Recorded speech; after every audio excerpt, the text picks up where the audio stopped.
set. Yep, should be starting in just a second. If there's nobody here, we'll dispense with the good cause and move on to the reports.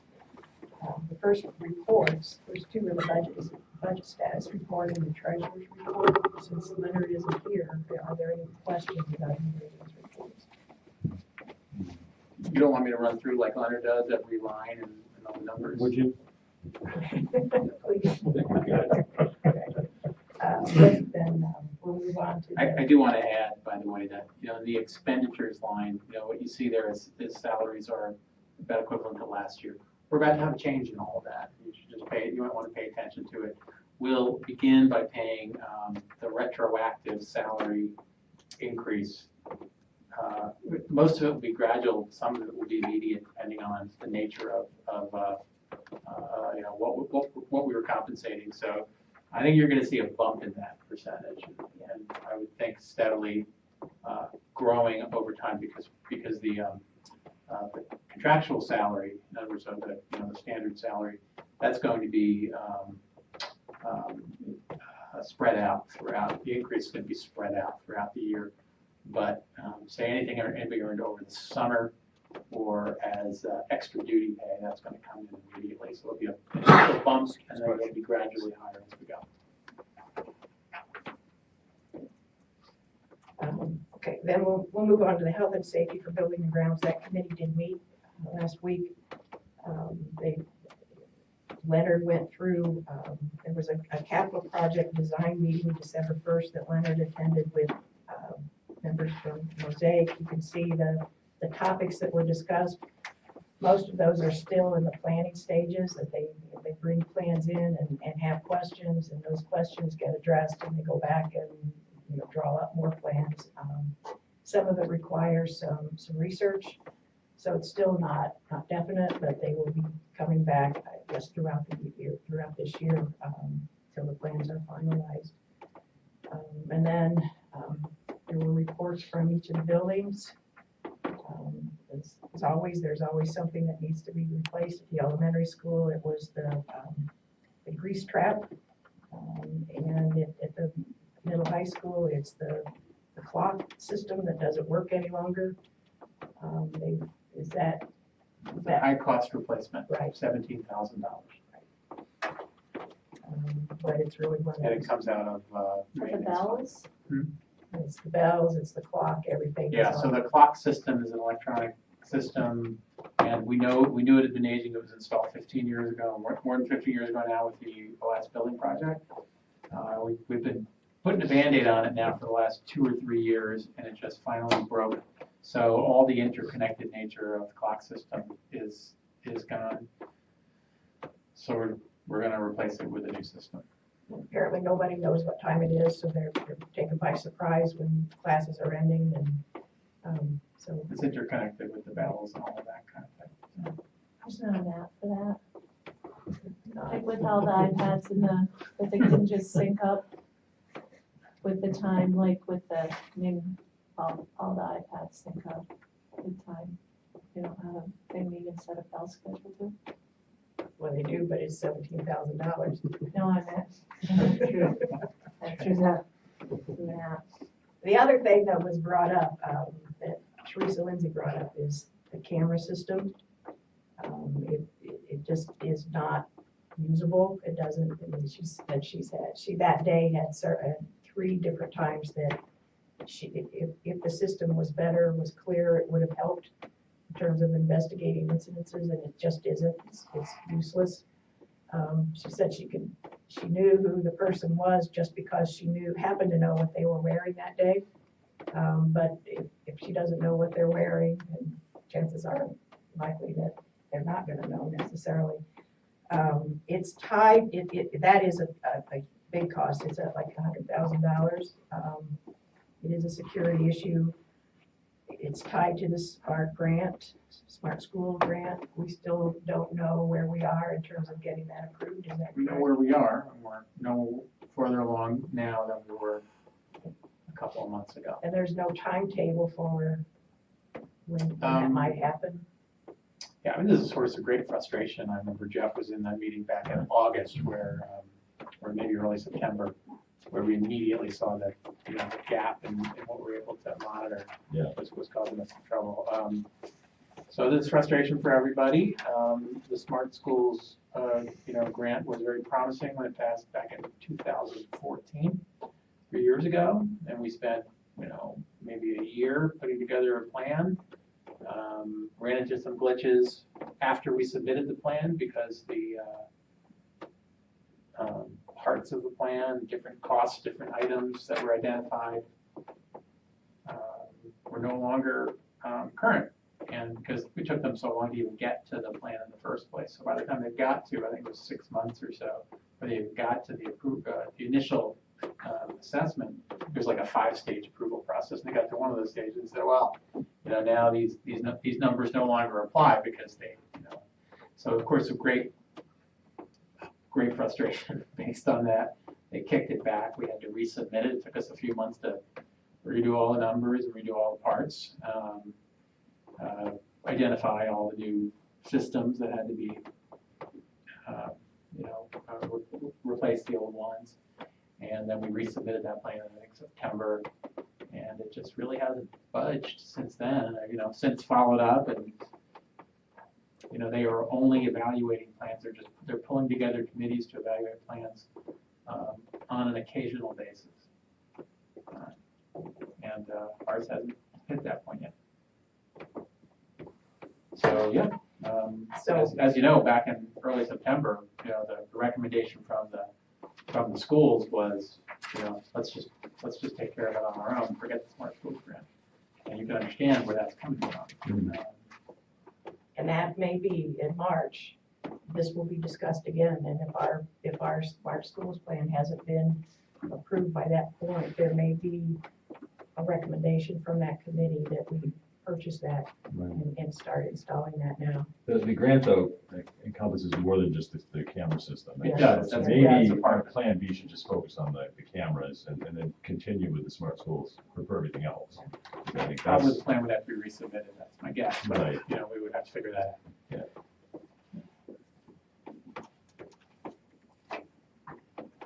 Any other questions?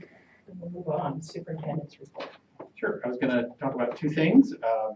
It's that time of year, so last week I did talk about statewide financial issues based on the Educational Conference Board's recommendations, which they do every year.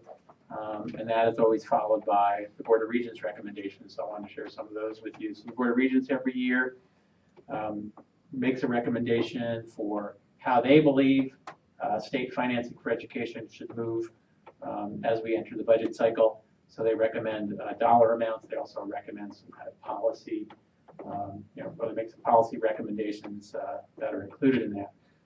You might remember the Educational Conference Board recommended about $2.1 billion. The Board of Regents is recommending $1.6 billion increase over last year. That's about 6% more than this year. So the recommendation is for next year. So this year, based on a comparison between this year and next year, will be 6% higher. So that's $500 million less than what's being recommended by the Educational Conference Board. Probably that's the Board of Regents trying to be, assess the lay of the land, recognize that we're not looking at a great budget season, and try and be as realistic as possible. So they'll be heard. At least that's what I'm hearing there. Of the $1.6 billion they're recommending, most of that is being directed toward foundation aid. And as you know, we're already funded a little bit higher than we would be based on the foundation aid formula. So typically when money goes to foundation aid, it doesn't come our way. However, last year, and they're still recommending this for this year, there was kind of a minimum increase for every district, and we've received that minimum increase. So we'll see how that goes for next year. But in addition to the $1.25 billion they're recommending, they're also suggesting prioritizing English language learners, reimbursement aid, that's like building aid, BOCES aid, transportation aid, special ed aid, career and technical education, and universal pre-K. They want to fund increases in all those areas. And then one additional item which I found very encouraging was they put together a early childhood work group and a blue ribbon committee dedicated towards making recommendations for supporting programs prior to the kindergarten year, which is a little bit unusual for the Board of Regents, right?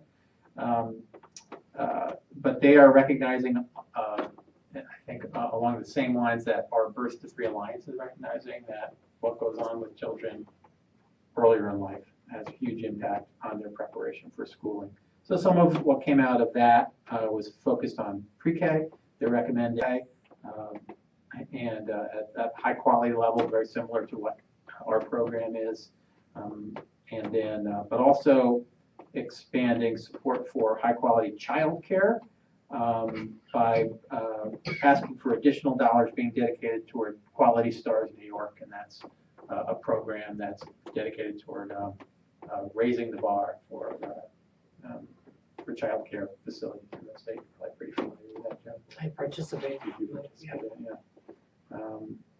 So good. It's good to remember. Good to know what the Board of Regents is recommending, and good to remember that these are only recommendations. That the most important recommendation will come from the executive branch, and that will be, I assume, on January 3rd, with the State of the State address from Governor Cuomo, and after that, that'll be handed over to the legislature to debate and discuss, and we'll have 3 or 4 months worth of discussion on that, shooting towards that April 1st budget deadline.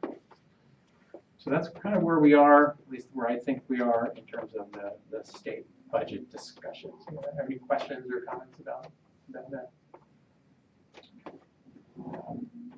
And I also want to talk about the upcoming school events and activities, what's going on this week as we head towards the holidays. This is the final week, of course, before we break for Christmas and the start of the new year. Looking back to yesterday, we began this week with an assembly at the middle and high school. This was an assembly that emphasized the harm and risk of opioid use and addiction.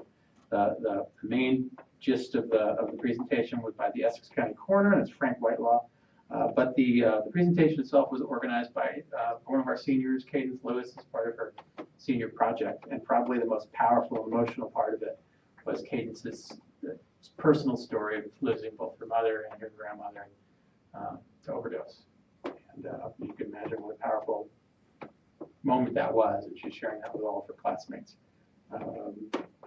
So I'm hopeful that Cadence's personal story and that Coroner Whitelaw's blunt depiction of addiction and overdose had a powerful impact on our students, and hopefully we'll continue these kinds of discussions about this really important issue. And we did have a number of parents there attending as well, and we had communicated with parents in advance that this would be a difficult presentation potentially for students, and that they're welcome to excuse their student from the assembly. So that was yesterday, not necessarily connected with the holiday season. Our athletics season, of course, is in full swing. Tonight, I think we're competing with the boys hockey game, am I right, over 32 rink against Middlebury. And we're also going to be competing with the girls basketball game at Willsboro, in case anybody was heading that way. But I just heard on my way in that that was canceled, I think, after our bus arrived, which is horrible. After they got there. Yes. And did anyone make the drive over as a parent? I didn't, Okay. but I know some parents that went, yes. Okay. Anyway, but the athletic season, of course, will continue throughout this week, and then there'll be a girls' basketball tournament late in the during the holiday break. In other aspects of the school this week, schools, the elementary school has been celebrating the build-up to the holidays in their usual fashion, highlighted by last week's field trip to the Whiteface Lodge and their Christmas concert and their holiday shopping day, which was Friday. So this week, tomorrow is their decked out sweater day. They didn't want to call it ugly, right? Decked out sweater day, as well as a movie day. That's tomorrow. Thursday, they're going to have a special holiday lunch, which is free to children and served by adult volunteers. And then they will also host a concert of the High Peaks Ringers on Thursday. And I believe that's our group of bell ringers. Yes. I'm sure we have one or no more, right? Just one of those performers in this room right now. The elementary school will also conclude its holiday festivals on Friday with their annual pajama day. and the principal's reading of Polar Express. That's the elementary school. Also on Friday, the middle school will have its tradition of spending the last day before the break attending a movie with the entire middle school, and then having skating in the afternoon on the oval, weather permitting, of course. The high school will have this annual graduate panel. That's when we welcome back our graduates to talk with juniors and seniors about, what their experiences have been like after high school and how that can help contribute to our current students' future planning. Always a welcome day. And then I enjoy, and I know we've had others who have joined us before, listening to some of our graduates as they share with us personally about what they see as being the strengths and needs of our own school system in their eyes as they've gone through school, and they usually share with us the things that have really helped them and those things that they would like to see better for their younger siblings and classmates, etc. Connie said she had a graduate of 2006 coming. Oh, good. Good. Yeah. It's always good to have. What time is the forum with It's usually after second period, so after second? that'll be about 9 o'clock. And anyone who would like to join us with that, you're welcome to do so. Where is, It's well, it's a good question. Usually it's in one of the classrooms or in the guidance office. So show up in the guidance office and Figure it out let from you there. know where that is. Usually it's in the It's classroom. either it's one of the classrooms. It's probably in the room across the hallway from the guidance office, or potentially the music room. That's because that's where we hold the panels. The last thing is, of course, the traditional senior dinner. So the last thing on Friday will be our seniors are celebrating, the end of the calendar year and the middle of their senior year with a dinner prepared by staff and alumni. Great way to celebrate for them this important time in their life. This is also our last board meeting before January, so I want to make sure I get a chance to wish you all happy holidays and happy New Year. Thank you. Same to you. Thanks. That's everything. All right, thank you. Any questions for Roger? And we'll move on to information. There's a couple things. With extracurricular activities reconciliation, are there any questions? The Adirondack Foundation check for the After Prom event. The McKinley Street, the announcement of the review board hearing concerning the McKinley Street subdivision. Everybody's welcome to go if you want. I don't know that really. I'm not sure either. Too much. Nice that we got noticed. When you're a neighbor within 200 feet, so. Yeah, it's a legal notification. Thank you. We appreciate that. And then Lincoln goals with agenda items. Does anybody have? Oh, wait, you didn't ask anybody if they were gonna go again. The colleagues. Oh, the learning from our colleagues, yes. Yes, I have Mary, Roger, and Patty going. Anybody else? January 11th, Plattsburgh, West Side Ballroom, prime rib chicken or tilapia. No takers? I'd like to try, but it starts at 6, right? But the dinner starts at 6. This dinner starts at 6:30, 6:30. social hours at 6. You have to know by the 22nd. Yeah. So put me with a question mark, and I'll see if I can get. Prime rib chicken or tilapia. I'll wait for chicken. All right. Logistically, I'm in Plattsburgh that day, but if in Wilmington you want to leave a vehicle, if Roger wants to go on Route 3, so just take that in the, All right. I'll be there, I'll just be coming from Plattsburgh, so, but going back, if it's going to different, Okay, depending on roads, weather. okay, thanks. Sure. Figure it out. Lincoln goals with agenda items. Anybody have any?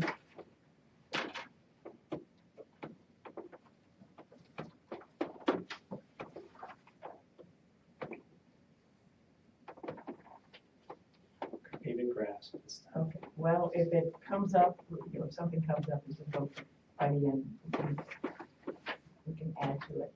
So we'll move into the action items, the minutes we did with the consent agenda, as well as the personnel items. So we'll move down to 7, the other action items. So the first one is, I don't know why it's in the consent agenda. Hold on, I just gotta move that. what's that? The two LPEA things, Oh, okay. they're not supposed to be consent. No. So the first one is the LPA contract language. The proposed action reads upon the recommendation of the superintendent, approve the proposed language in the Lake Placid Education Association contract for the 2017-2020 school years regarding the stipend for the chairperson of the Committee on Special Education as stated below. And that statement concerns the additional stipend of $7,655 for the 2017-18 school year, $7,923 for the 2018-19 school year, and $8,200 for the 2019-2020 school year. Is there a motion to approve this language? Yes. Thanks, Dan. Is there a second? I'll second. Thanks, Jeff. Is there discussion? Questions? It's just an oversight. Not, then let's please vote. Yay, nay, or abstain. And then the motion carries 6-4-0. I guess that was quick.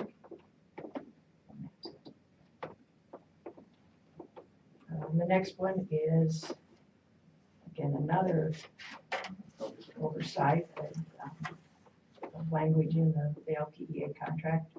Proposed action reads upon the recommendation of the superintendent, approve the proposed language in the Lake Placid Education Association contract for the 2017-2020 school years regarding adding the International Program Coordinator to Article 15, extra service compensation, Section B, salary to be the same as newspaper advisor, 2017-18, $3,532, 2018-19, $3,656, and 2019-20, $3,784. Is there a motion to approve this language? I'll make the motion. Thanks, Jim. Is there a second? Thanks, Rick. Is there discussion, questions? Do we have somebody that is, There's somebody that's kind of been active in that capacity. We just haven't, and at the next meeting, we will officially appoint her. There are no other questions? Does this language automatically create the position, or do we need to create the position and then appoint the This person? creates the position. Okay. Any other questions? Let's please vote.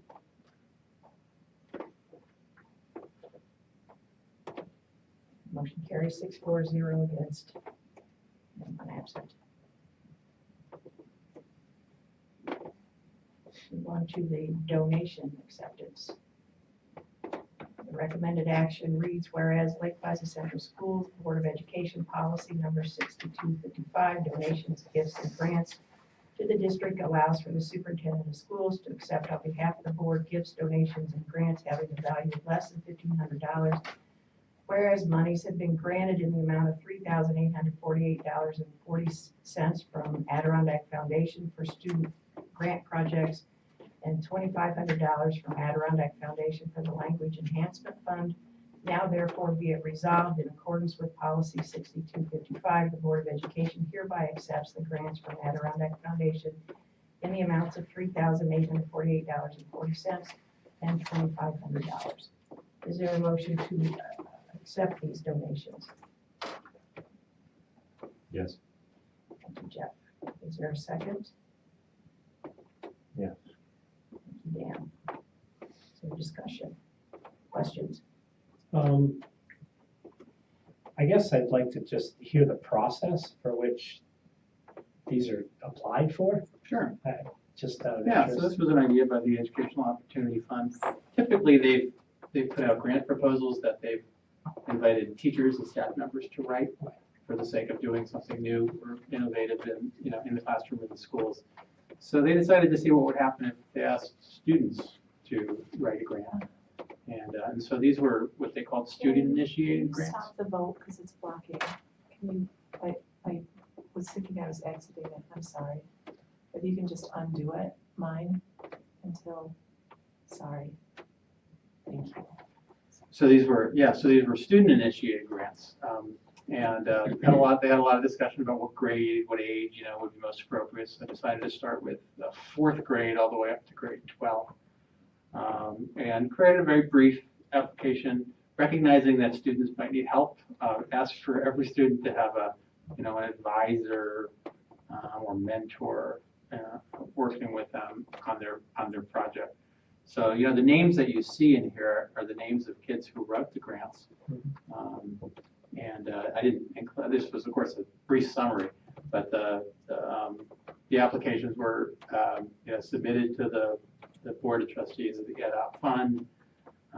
They approved many, not all, adjusted some. They're still negotiating a couple. The EdOp Fund has they created a criteria, and the criteria is essentially to promote. It's usually based on excellence and opportunity. The excellence piece being something new and innovative. The opportunity piece being something that can benefit a broader part of the community, grade, school, more, something wider than that. So, what you see here is the outcome of those. So, I mean, just as an example, the $375 to support the project entitled Star Boxes. That was an idea by the young lady who's mentioned in here, the EdOp Fund said, well, they thought it was a really nice idea, but they wanted to get more students involved in the creation of these things called Star Boxes, and then so that more kids would contribute to have an idea on how to provide help to others, and then to put together these basically holiday type gift boxes, but they're not just not really presents, they're more book, food, other kinds of items. Is that a picture of it? Yes. Yes, right. So this is a photo. So then, I forgot it came just this today. week, they were put together by a group of students over the weekend and handed over to the mentor, who is Deanna Brown, the school counselor, and she was able to contact families of kids who would benefit from it. The kids who made the Starbucks don't know who the kids are who received them. The idea was just that they wanted to find a way to So there were something 18 of special them. at holiday time. So my question is that and again, it's with the involvement with the Education Opportunity Fund, with the members, and then the conflict of interest were put to match the policy. So that, we had talked at the one meeting when Doug Gerhardt was here on how we would be able to accept funds, and then it was discussed that someone other would need to give us the information. What I got from him was that, and I still am kind of perplexed as to why this is still an issue. We spent Well- $1,500, no, I'm gonna talk now. We spent $1,500 on legal fees. We had our lawyer here for more than half of meeting July 18th.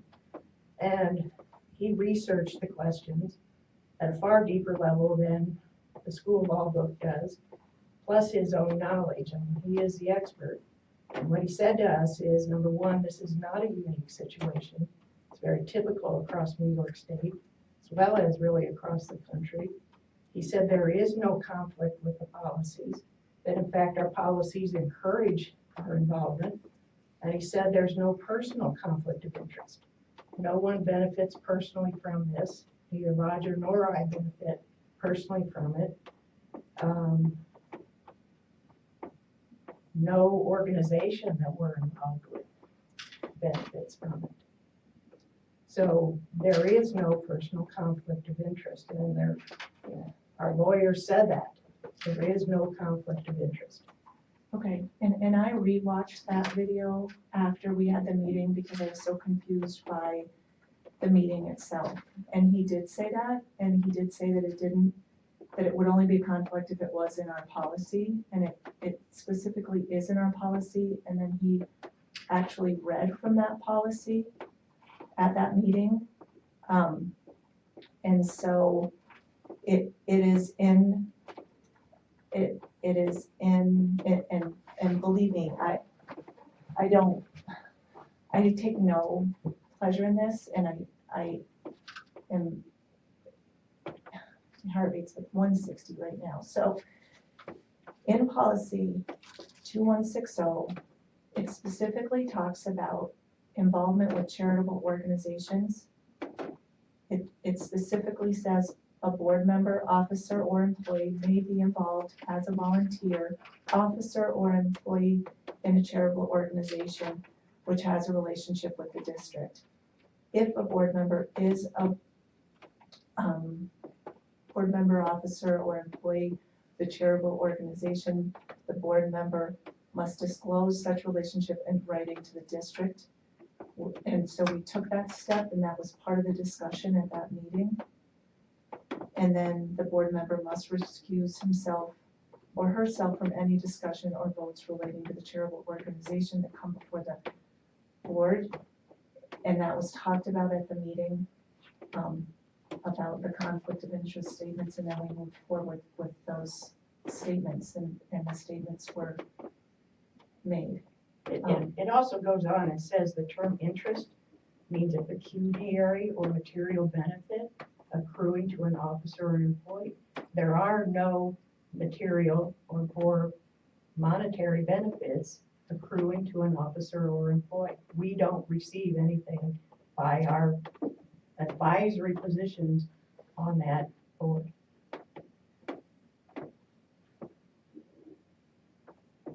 And that's where Douglas was coming from, why he said there is no conflict of interest. We then did the conflict of interest statements. Right, that's for everything. I mean, that's, I'm involved in a lot more than just this, so all of that needs to be out there.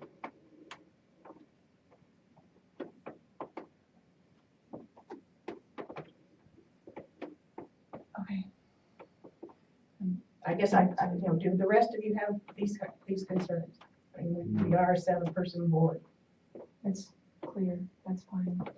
Well, I think we paid for the advice of the attorney on this, and I mean, I'm not in any position to argue with that. I don't have. It's fine, it was, there were contradictions there. I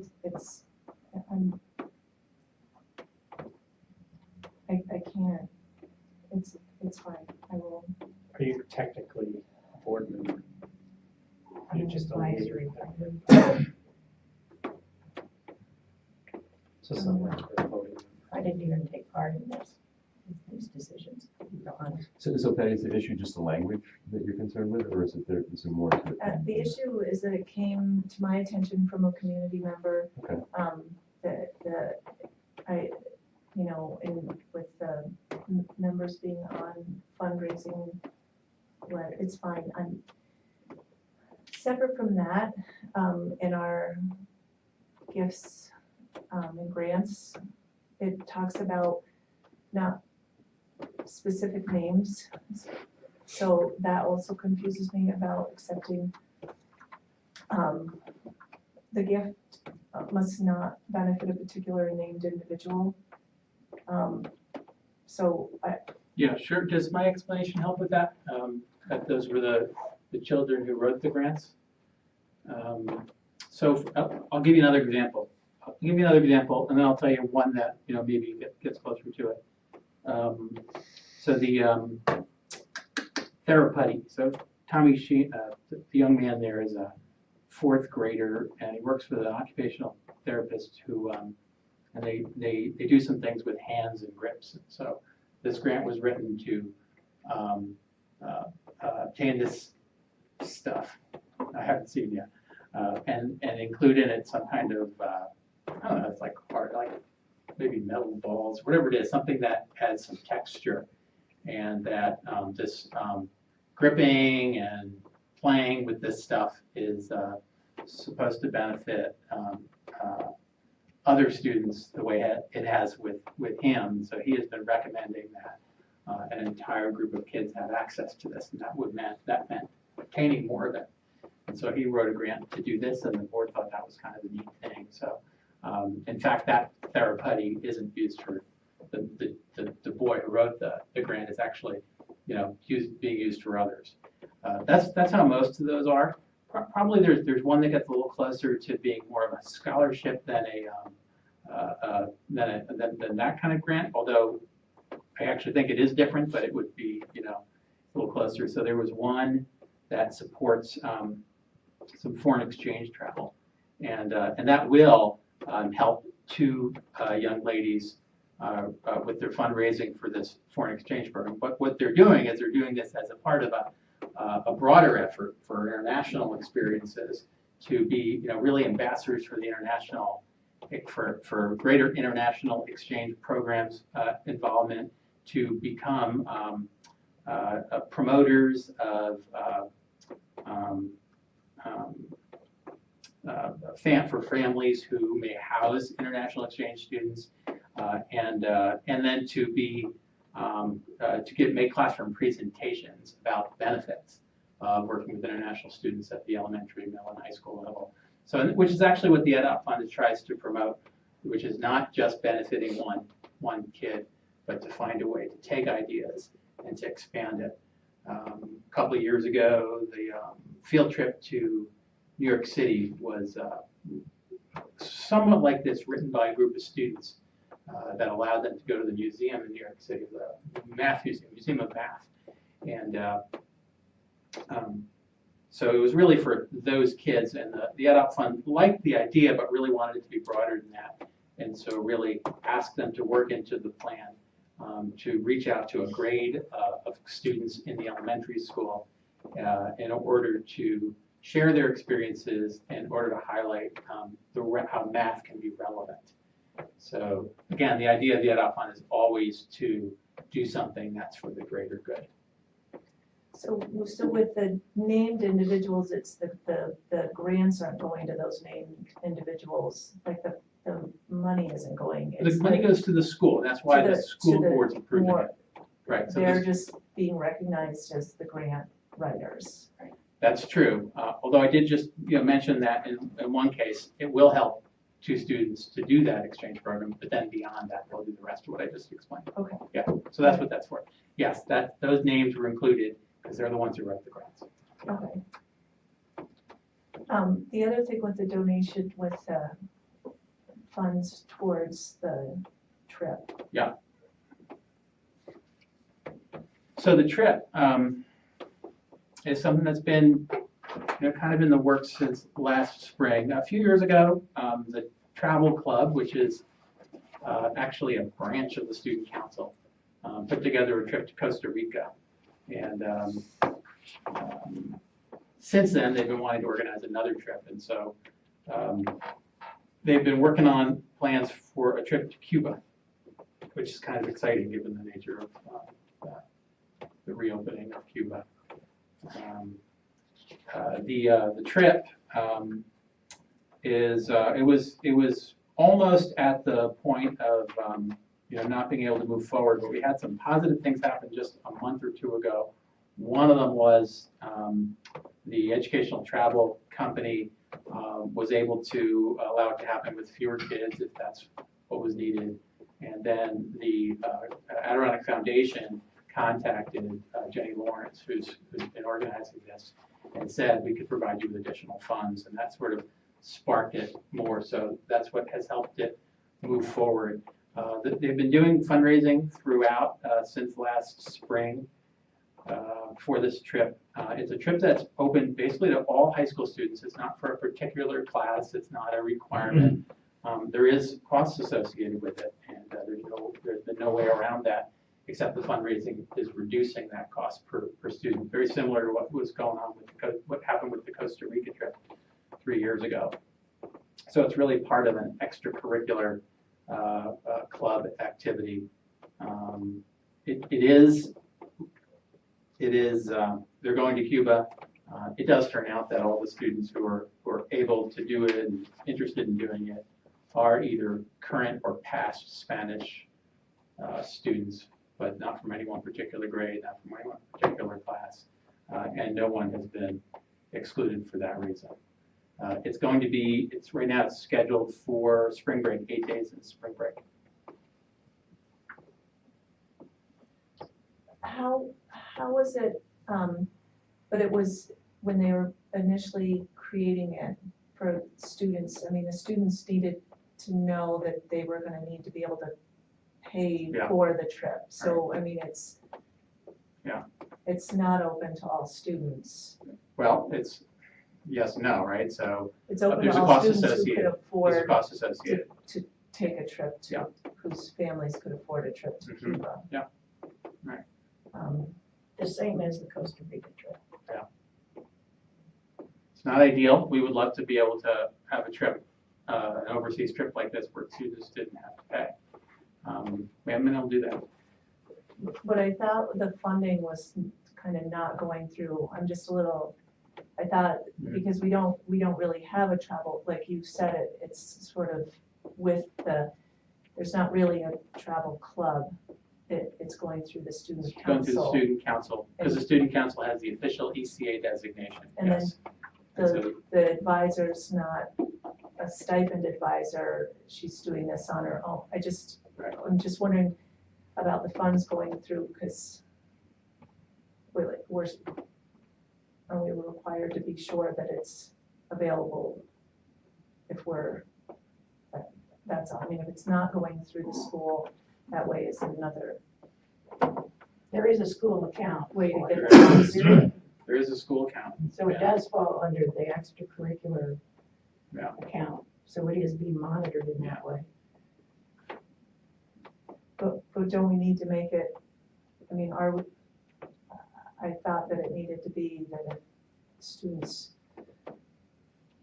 if the funds are coming kind of through the school, that it needs to be accessible to all students that would want to go, not to specific students who have the funds to go. Well, it's accessible to all students, and yes, there's a cost. And so, absolutely, what you said, I think is true to a point. Any student who can do it is welcome to do it, but there's a cost associated, and the fundraising is meant to reduce that as much as possible. And the alternative is essentially to not do it, not do the trip. And, we're part of the international program advisor that we talked about a little while ago is to build more interest in these kinds of activities, to create more structures in place like a formal club rather than a branch of the student council, and to accomplish more for international exposure. But it takes a little doing, and obviously it's expensive anytime you get involved in this kind of thing. So is there a plan for that to then, maybe be not next year, but 2 years of planning so that students that were interested in travel but may not have the families who can individually fund it could participate and have that opportunity? What we're trying to do is once every 4 years, make something like this possible, and with kids aware, so that the fundraising can happen over time and they can raise enough money. This is something of great concern, and we've discussed it, at length.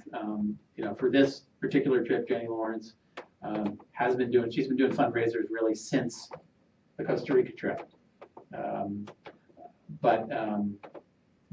The actual planning of like where, how much, that was still in the works last spring. And frankly, just because of the nature of, families making these kinds of decisions, has still been on the fence because, again, it's time, it's money, it's commitment. It's commitment to those fundraisers as well as commitment to, the trip itself. So they have built a really nice cadre of students who are, very excited about international experiences over there, and they're trying to find different ways make it happen. And so this is one of the ways, and the once every 4 years is really to address what you were saying. That's also why instead of, we used to do these trips every other year overseas to Europe. And the every other year was, and to limit it to juniors and seniors. But the cost of these trips, which are greater now than they ever were before, has really made it much tougher, so that's why we've got the every 4 years. If we do it every 4 years and expand it to grades 9 through 12, then there's a greater likelihood of being able to raise enough money to make it possible. That's really what it is. Has there been one that was planned for 4 years? Well, the Costa Rica one was in 2014, right? And then this one in 2018. And the planning started after that? Costa Rica, I'm just want to double check. Yeah, Costa Rica was 2014. Okay. Doesn't seem like that long ago, but it No, was. it doesn't. Yeah, there were 8 students who went from grades 9 through 12. It was during spring break. They lived with host families. They did a service project, and there was a getting to know you community experience there. The Cuba trip is a little, obviously different in a different place. It's a different kind of experience, but there are some similarities. They won't just be staying with host families. There's, they don't have everything laid out, locations, but places like bed and breakfast, a few different cities, and then some experience at in the natural world there, their national parks, as well as some of their history. And I know I saw the Museum of the Revolution, those kinds of things. Just trying to see what else I have here. Some of the art and culture of Cuba as well. I do have some greater description in some of my. So it's going, I thought it was going kind of more outside of the school, but these funds are going in to help support it, but are there district funds? So the district funds are not, we're not using district funds for this. We're using special fund, outside funds through fundraisers Outside. and through, grants like the Adirondack Foundation. This is the second pile of money the Adirondack Foundation has provided through this special foreign language grant program that they have. There's a very excited donor out there that's trying to promote all kinds of foreign language experiences and intercultural experiences, and that's where some of this is coming from. So yeah, it's outside funds. It's not district funds, not coming out of our budget. That was my question. Was there a specific donor that's donating through The Adirondack Foundation? Foundation, that's a special To this. fund, as you know, the Adirondack Foundation. But specifically for this? Because I think we can expect Some of it has come from that. feedback. Hmm? I think we can expect some feedback when the public finds out that X amount of students are going to Cuba. I just anticipate it. So I want In Yeah, to. terms you know, of the I'll- location, The location and we're, our funding issues and, budgeting issues and it just have to be prepared, and I want to be prepared to be able to explain it was totally external fundraising. So, We spent a lot of time here talking about genuine learning experiences, authentic learning experiences.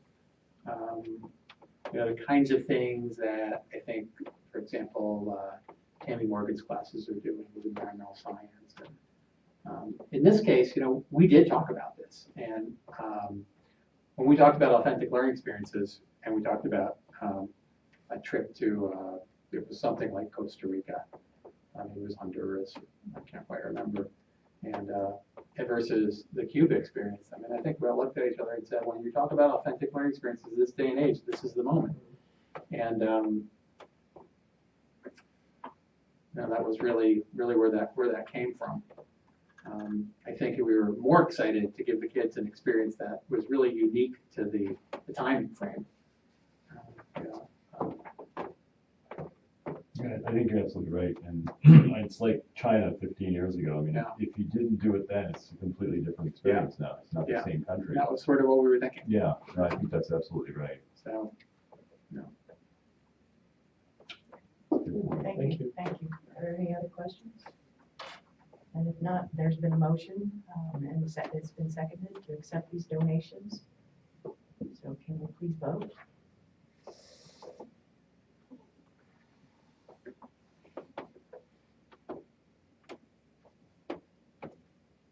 Motion carries 5-4, 1 against, and 1 absent.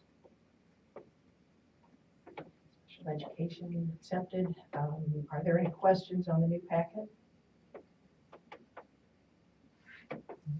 We'll move on to the adjournment phase. Our next meeting is January 2nd, new year, here in Lake Placid at 6:30. All the agenda topics, we have the board survey still, and that will be, it's a work session scheduled for the first January meeting, January 2nd. And then the second one is strategic goal number 6. Last meeting, we talked about one of our objectives is the formation of a committee to review the CSEA typist position titles, the job descriptions and stipends. That committee would consist of board members as well as CSEA representatives. I talked to Cora, and she was going to ask 2 of her people to serve on this committee. She'd find 2. Rick through the negotiation. This came out of negotiation, so Rick has agreed to be one of the board representatives, but we are looking for a second one. If anybody's interested, you need to let Rick know. If he doesn't hear from anybody, he'll be calling you. So you can let him know. And then the meetings will be set up based on the people's schedule. Any questions about those? Are there any new agenda topics? Yes. Did you get yours? I got a response back from Mary and Roger there on the honor flight. I have not been able to catch up with the people that asked me, but I don't know how long the program was or the presentation was, I know Yeah, you about said 2 it hours, was, about 2 hours, yeah. That was what they, they shared with us, and we followed other schools. So that's really just been that's really the only sticking point. Not that we don't want to host them. It was just the amount of time that was taken out of the academic day. And actually, this request came this discussion was 2 years I think it ago. was 2 years ago. 2 years ago. Yeah, I haven't heard much about it in Since the last then. year or so. well, Guess the you have. people I heard from Yeah. said it was this year because one of the people that went was an old employee from here, Dusty Smith, bus driver, mechanic. He was one of the ones that was honored, so, Okay. but I Sure. said I would ask, so. We have had, some interaction with honor flights. I've been on one. Yeah, you were involved. Yeah, and we had I forget what grade it was, but they wrote letters. It's 10th grade. Was it 10th graders? Yeah. And they'd like have a mail call on the way back, and they participated that way. And there's some other things that we were involved in. Sandy Hayes, I think, also was involved in doing some fundraising for us. So there is, I think, quite a lot of community involvement, but I think that you're right, the length of the presentation is awfully long. Yeah, we were trying to, we were encouraging them to see if they could put together a lunch and learn that would work for us, and then also a classroom presentation where there'd be classroom discussion about it. But, again, it was just that kind of logistical type thing. Yeah. They got a 20-minute video that's really well done that they could Alright. do like on a lunch and learn, just to get the. We didn't get, we didn't get any, Depends on who you talk to, I think. yeah, maybe that's it. I don't know why, why that wasn't, Yeah, because I've seen it. It's really well done. And it's local too. It's like one of these guys in Plattsburgh put it together. It's very professional and informative. Yeah. Maybe that's an option for them. Just start there. Yeah. It's important that, that would be great It's an if they awesome could do it program. at at the lunch and learn to Yeah. introduce it. Okay, any other? Then is there a motion to adjourn? Yeah, that's true. Thanks, Joe. Is there a second? Thanks, Joe. All in favor? Say aye. Aye. Opposed? No? You want to know whether we can talk to my name, and I can pull in touch with the guys. Thank you. Happy New Year, In everybody. terms of Happy like holidays. getting, because those Yeah, guys, you and those guys Jen are actually setting on the the flight, every flight. They organize this